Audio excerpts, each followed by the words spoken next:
प्रिय छात्र एवं छात्राओं, मैं आपका हिंदी विषय का शिक्षक महेंद्र धाकड़ और आज हम पढ़ाएंगे हमारा छठा अध्याय जिसका नाम है शौर्य गाथा और जिसके कवि हैं महाकवि भूषण।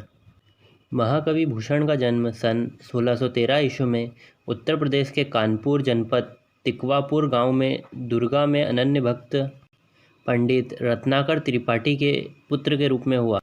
भूषण नाम की उपाधि उन्हें चित्रकूट के महाराजा रुद्र ने दी थी।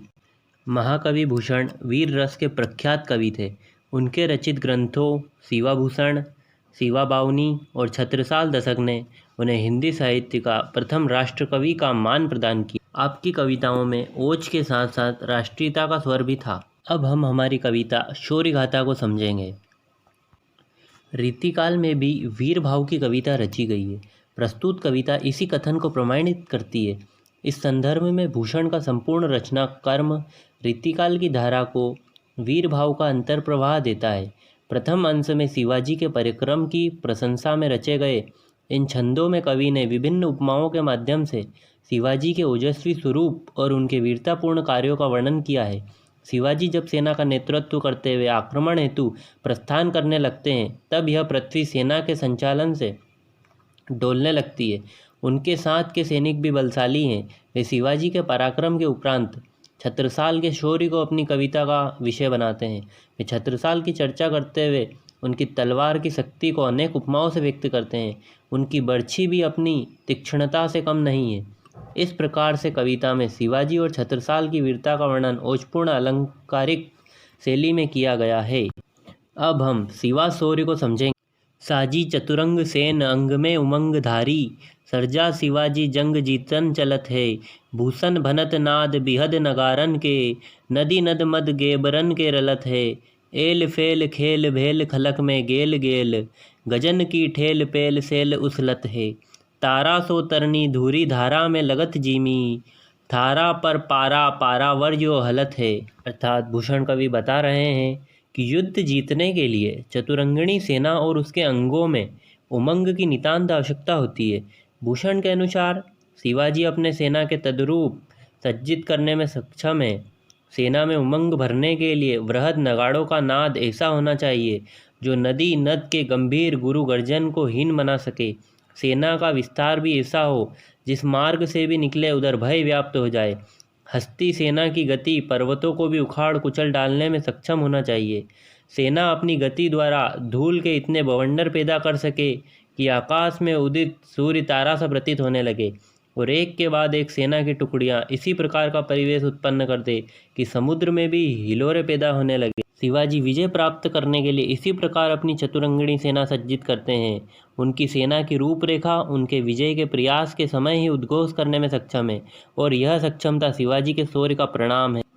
इस प्रकार कवि ने शिवाजी के शौर्य का वर्णन करते हुए हमें बताया है कि शिवाजी के पास एक चतुरंगिणी सेना है और वह बहुत ही विशाल व वीरता पूर्ण योद्धाओं से भरी हुई, जो कि हर प्रकार के संकट से लड़ने में सक्षम है। और उनकी सेना इस प्रकार चलती है जो समुद्र में भी हिलोरे पैदा कर देती। यही शिवाजी की वीरता का प्रमाण है।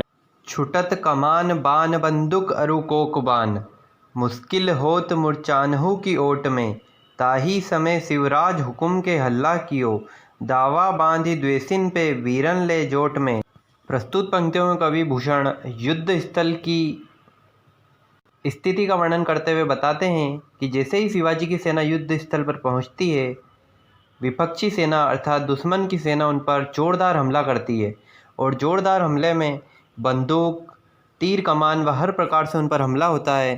कोकबान एक विशेष प्रकार का तीर होता है जिसके चलने से एक विशेष ध्वनि निकलती है। इन सभी के द्वारा शिवाजी की सेना पर जोरदार हमला किया गया है, जिससे बचने के लिए शिवाजी की सेना इधर उधर छुप रही है। शिवाजी की सेना को जान बचाना मुश्किल हो रहा है, विपक्ष का हमला इतना जोरदार है। ताही समय शिवराज हुकुम के हल्ला कियो, उसी वक्त शिवाजी महाराज अपनी सेना को हुक्म देते हैं, वह आक्रमण करने के लिए और हल्ला बोलने के लिए कहते हैं। शिवाजी का आदेश मिलते ही उनकी सेना शत्रु दल पर टूट पड़ती है। वह शत्रु दल पर बहुत भयानक तरीके से टूट पड़ती है और उनको बहुत बुरी तरीके से पछाड़ने लगती है। शिवाजी के सैनिक बीच मैदान में सैनिकों के बीच में कूदकर जोरदार वीरता का परिचय देने लगते हैं। कवि भूषण कह रहे हैं कि हे शिवाजी महाराज, मैं आपकी बहादुरी और हिम्मत की कितनी तारीफ़ करूं वह कम है। मैं आपकी वीरता की जितनी भी तारीफ़ करूंगा वह कम है। आज आपकी वीरता की तारीफ़ शत्रु दल भी कर रहा है। आप वीरों के वीर हैं, आप वीरों में महान हैं। भूषण भनत तेरी हिम्मती कहाँ लो कहो, हिम्मती ही लगी है जाकी भट झोट में। तावे दे दे मूछन कंगरून पे पाँव दे दे, घाव दे दे और मुख कूदी परे कोट। आपके सैनिक मूछों पर ताव दे देकर शत्रु दल पर हमला कर रहे हैं, उन्हें घाव दे देकर और उनके किले पर पहुंच गए हैं। और उनके किले के अंदर पहुंचकर आपने और आपकी सेना ने शत्रु सेना को खदेड़ दिया है और उनका किला जीत लिया। इस प्रकार शिवाजी की सेना बहुत ही वीर है और वह शत्रु का बहुत नुकसान पहुंचाती है, शत्रुओं को खदेड़ देती है और वह युद्ध जीत लेते हैं। अब हम छत्रसाल प्रशस्ति को समझेंगे। निकसत म्यान ते मयूखे प्रलय भानु केसी, फारे तमतोम से गयंदन के जाल को। लागती लप की कंठ बैरिन के नागिन सी, रुद्रही रिझावे दे दे मुंडन की माल को। लाल छिति पाल छत्रसाल महाबाहुबली, कहाँ लो बखान करो तेरी करवाल को। प्रतिभट्ट कटक कटीले केते काटी काटी, कालिकी सी किलकी कलेऊ देती काल को।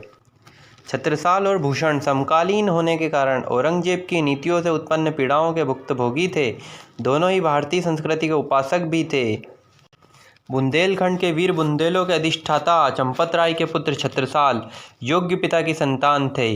अपनी वीरता के बल पर ही उन्होंने एक सशक्त राज्य का निर्माण कर तत्कालीन वीर मराठा शिवाजी से मैत्री की थी। भूषण ने छत्रसाल की प्रशस्ति उनकी तलवार की प्रशंसा करते हुए आरंभ की है। वे बता रहे हैं कि छत्रसाल की तलवार उनके द्वारा जब म्यान से निकाली जाती है तो उसमें प्रलय काल के तप्त चमकीले सूर्य के समान किरणें निकलने लगती है, जिन्हें देखकर शत्रु सेना द्वारा फैलाया गया अंधेरा दूर हो जाता है। यह तलवार बेरियों अर्थात दुश्मनों के कंठ में नागिन के समान लिपटकर उनके मुंड धड़ से अलग कर देती है।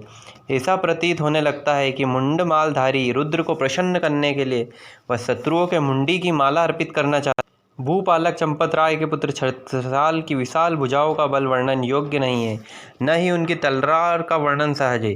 छत्रसाल की भुजाओं में पकड़ी गई कालिका सी बन जाती है और अपने प्रत्येक शत्रु की सेना के प्रत्येक भट्ट को काट डालती है तथा इस प्रकार काल देवता को प्रसन्न करने के लिए शत्रुओं के कटे हुए सिर कलेवा के रूप में प्रस्तुत कर। कवि भूषण ने छत्रसाल की तलवार का वीरता का वर्णन करते हुए बताया है कि उनकी तलवार नागिन के समान दुश्मनों की गर्दन को काट रही है और वह मानो काल देवता को प्रसन्न करने के लिए शत्रुओं का सिर काट रही है।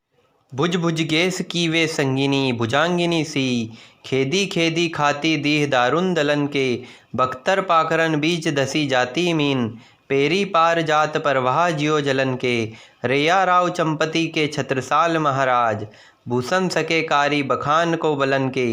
पच्छी परी छेने ऐसी परे भर छीने बीर, तेरी बरछी ने बर छीने हैं खलन के। कवि भूषण प्रस्तुत पंक्तियों में बता रहे हैं, भुज भुजगेस की वे संगिनी भुजंगिनी सी, खेदी खेदी खाती दीह दारुन दलन के। अर्थात तुम्हारी भुजाएं शेषनाग के समान हैं और जिस प्रकार शेषनाग के साथ नागिन रहती है, हमेशा नागिन संग रहती है, उसी प्रकार तुम्हारी शेषनाग के समान भुजा है और उन भुजाओं के साथ तुम्हारी तलवार अर्थात बर्छी तुम्हारे भुजाओं के साथ हमेशा रहती है। और तुम्हारी बर्छी इतनी तीव्र है, वह इतनी मजबूत है और इतनी धारदार है कि जो बड़े से बड़े कवच व लोहे व चैनों को भी काट देती है। वह मछली जिस प्रकार धारा को चीरती हुई चलती है, उसी प्रकार तुम्हारी बर्छी भी शत्रुओं को चीरती हुई चलती है। छत्रसाल महाराज, आप वीरों में वीर हैं। आपकी वीरता का बखान बहुत ही मुश्किल कार्य है। आप महान हो। आपकी बर्छी आपकी वीरता का बखान स्वयं करती है। पच्छी पर छीने ऐसे पर छीने बीर, तेरी बर्छी ने बर छीने हैं खलन के। भूषण बता रहे हैं कि छत्रसाल की बर्छी ने जो सर काटे हैं, जो दुश्मनों को अर्थात खलन दुष्टों जो के सर काटे हैं, वह शत्रु इस प्रकार फड़फड़ा रहे हैं जैसे पर कटे पक्षी। जिस प्रकार पक्षी के अगर पर काट दिए जाए तो जिस प्रकार से फड़फड़ाता है, उसी प्रकार से शत्रु दल जिनके सर इनके द्वारा काटे गए हैं, छत्रसाल ने सर काटे हैं, वह भी फड़फड़ा रहे हैं। इस प्रकार हमारा यह अध्याय समाप्त होता है।